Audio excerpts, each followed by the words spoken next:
Bon matin les amis, bon matin tout le monde. J'espère que tout le monde va bien ce matin.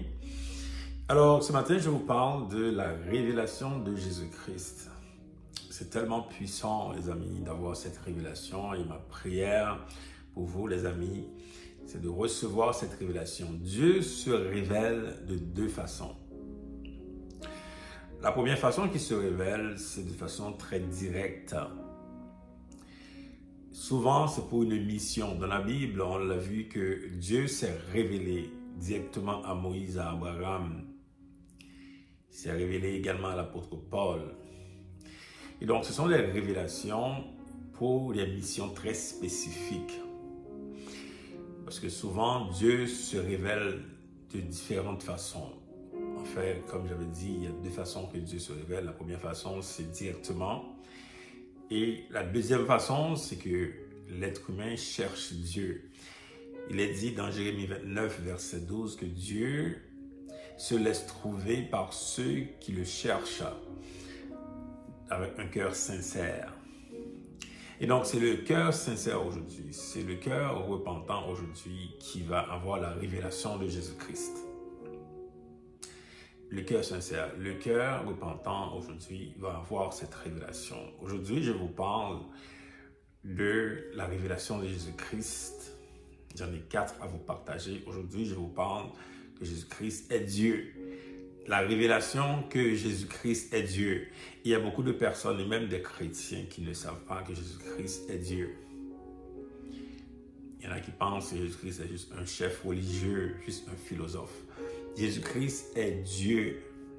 Il est fils de Dieu, Dieu lui-même. Dans Jean 1er, verset 1er, vous vous rappelez que l'évangile de Jean est l'évangile qui décrit Jésus comme Dieu.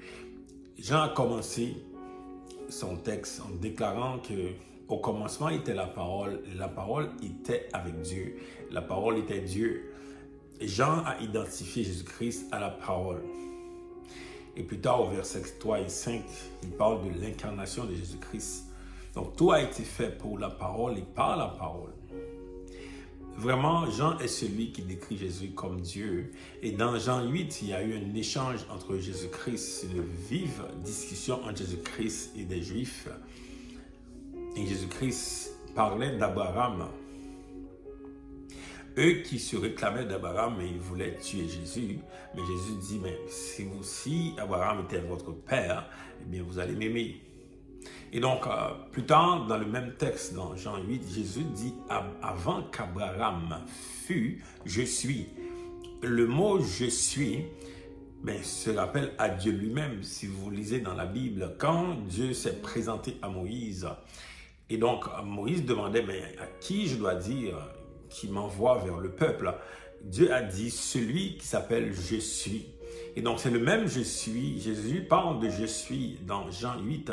C'est le même je suis dans l'Ancien Testament. C'est la raison pour laquelle que les Juifs voulaient tuer Jésus. Parce que pour eux, c'était un blasphème que Jésus parle de cette manière. Jésus a déclaré lui-même qu'il est Dieu. Et plus tard, Jésus parlait à un de ses disciples qui s'appelait Philippe. Philippe demandait, mais on veut voir le Père. Jésus a dit, mais si tu me vois, tu vois le Père également. Et donc, Jésus est Dieu. C'est une grande révélation, les amis. Alors, c'est quoi l'implication de Jésus-Christ est Dieu? C'est important d'avoir surtout l'implication, parce que ce n'est pas juste une déclaration qu'on fait, ce n'est pas juste qu'on le sait, mais on vit en conséquence. Jésus est Dieu dans le sens où nous l'adorons.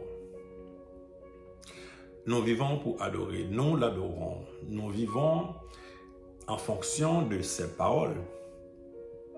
C'est ça être Dieu. Jésus est Dieu, nous l'adorons. Nous vivons selon ses ordonnances, selon ses paroles. Nous vivons que pour lui, que par lui. C'est ça les amis, d'avoir la révélation de Jésus-Christ comme Dieu. La semaine prochaine, je vais vous parler d'une autre révélation de Jésus-Christ. Vraiment, je prie vraiment pendant ces partages de la révélation de Jésus-Christ que vous puissiez avoir cette révélation et surtout de vivre en conséquence. Que le Seigneur vous bénisse. À bientôt.